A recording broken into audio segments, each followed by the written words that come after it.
नमस्कार, आदाब। केटीवी में आपका स्वागत है। मैं हूं अशरफ करीम। आज एक मामले में ऐसा नहीं है कि पूरी तरह से पूर्ण विराम लग गया हो, लेकिन हाँ इतना जरूर है कि अदालत के फैसले ने कुछ राहत जरूर दे दी है प्रोफेसर अली खान महमूदाबाद को। सुप्रीम कोर्ट में मामला खुला।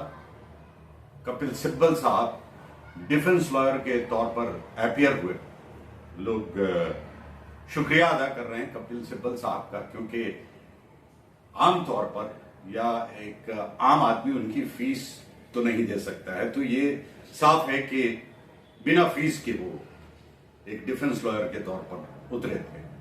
जमानत तो दिला दी, लेकिन कई शर्त लगे। मामला अभी केस खत्म नहीं हुआ है, जमानत मिल गई उन्हें, यानी वो जेल से बाहर आ जाएंगे, लेकिन इसकी जांच होगी। 3 वरिष्ठ अधिकारी, आईपीएस अधिकारी इसकी जांच करेंगे कि आखिरकार इसका इंटेंशन क्या था। ये मामला इतना बड़ा हो गया कि बाहर के अखबारों ने भी इस खबर को प्रमुखता के साथ छापा। न्यूयॉर्क टाइम्स में भी यह खबर छपी और फाइनेंशियल टाइम्स में भी यह खबर छपी और प्रमुखता के साथ छपी। उसके कुछ अंश और हेडलाइंस आपको पढ़ के सुनाता हूं। Modi silences critics of India's fight with Pakistan. Alex Travelli and Suhasini Raj, ये 2 जर्नलिस्ट हैं और दिल्ली में। उन्होंने लिखा कि India's government is taking legal action against academics, journalists, and private companies seen as critical of its recent military campaign against Pakistan, including arresting one professor who had admonished Indians who are baying for war. During Prime Minister Narendra Modi's decade in power, his government has routinely punished critics with criminal charge. दूसरे अखबार में जो headlines है वो कुछ इस तरह से है। ये जर्नलिस्ट हैं John Reed and Jyotsna Singh. Headline है Muslim academic held over social media post. Indian police have arrested one of the country's most prominent Muslim public intellectuals over post on social media related to the recent conflict with Pakistan, drawing outcry from government critics who alleged violations of freedom of speech. Ali Khan Mahmudabad 42 was detained by police on Sunday at his home in Delhi. Said his colleagues he was taken to a police station in the state of Haryana, where he heads the Department of Political Science at Ashoka University, a leading private institution backed by top business tycoons. Ali Khan Mahmudabad के खिलाफ इतना बड़ा महाज खोलना, FIR दर्ज कराना, जबकि उसमें क्या है, हालांकि वो इंग्लिश में है जो लिखा था उन्होंने।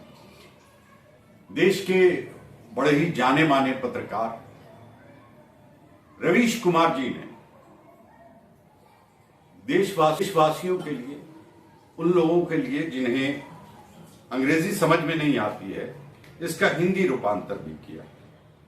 8 मई 2025 सिंदूर से जुड़ी तहरीरें। रणनीतिक रूप से भारत ने दरअसल पाकिस्तान में सेना और आतंकवादियों, गैर राज्य तत्वों के बीच के अंतर को खत्म करने के मामले में एक नया चरण शुरू किया। इसके माने हैं कि किसी भी आतंकवादी गतिविधियों का जवाब सेना द्वारा सीधे हमले से दिया जाएगा, और इसलिए ये सुनिश्चित करने की जिम्मेदारी पाकिस्तान सेना पर है कि वो आतंकवादियों और गैर राज्य तत्वों के पीछे न छिपे।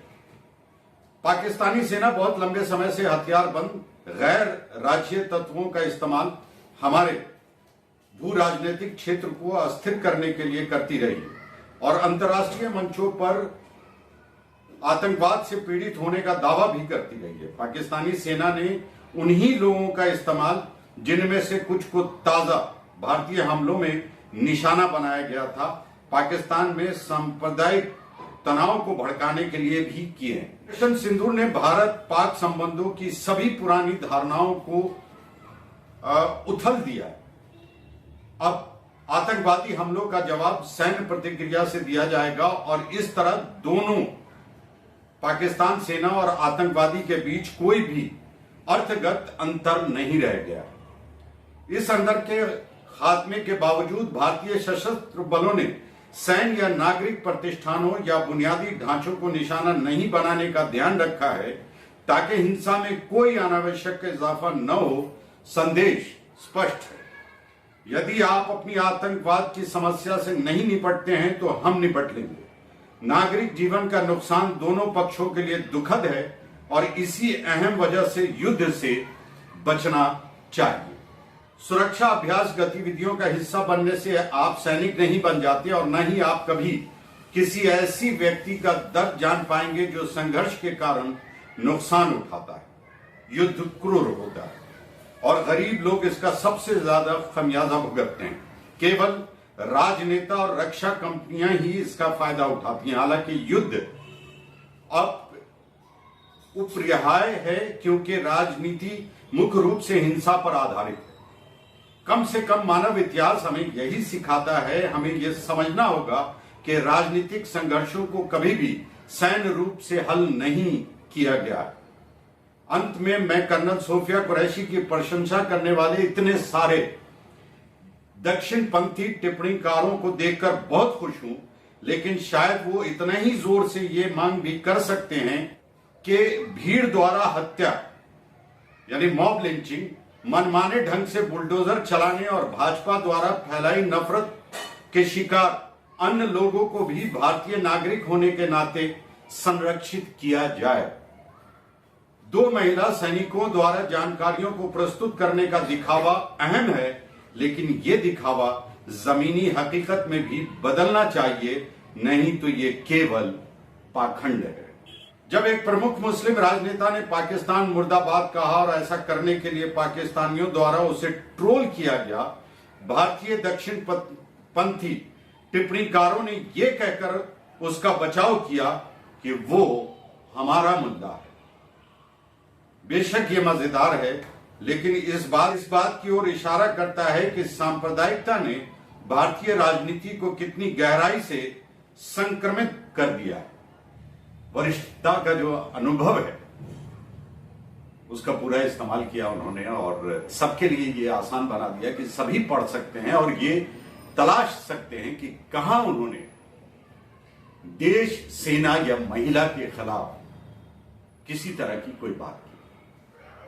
अगर अली खान महमूदाबाद ने गलत बात कही है, देश के खिलाफ, महिलाओं के खिलाफ, सेना के खिलाफ अगर बात की है तो उन्हें सख्त से सख्त सजा मिलनी चाहिए। लेकिन सिर्फ वही नहीं,